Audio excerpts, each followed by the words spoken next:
My dear friends, what is the origin of anti-Semitism? Well, the truth, anti-Semitism began with our forefather Abraham, the very first Jew.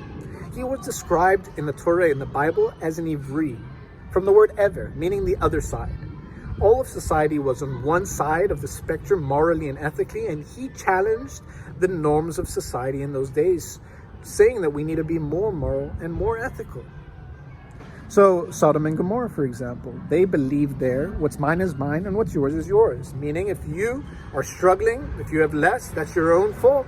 Deal with it. Abraham said that that's not right. So let's look at a more modern example, those who attempted a genocide of the Jews. The Nazis, Yamach Shemam. They believed in survival of the fittest, natural selection, the weak die off and the strong last. They had an issue with what they call in their own scriptures the moral contamination that the Jewish people have inflicted, just like the contamination, they said, of the flesh in the circumcision, of the soul, the moral conscience that the Jewish people have brought to the world. This is what they were against.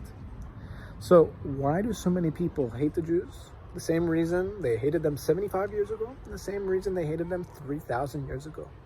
Because the Jewish people, since its insemination as a religion, the Jewish people, have made an effort to push society to be more moral and more ethical. This requires responsibility, personal responsibility. I need to be the best me and push society to be the best it can be. But many people don't want that responsibility. They prefer to be able to live in a life that says it's okay to do whatever the heck you want to do without feeling bad about it. I'm sorry, my friends. The Jewish people will never be okay with that way of living. We want you and ourselves to always strive to be better. We want the world to be a heaven on earth. So, if you're going to hate us for that, oh well, we're not going anywhere.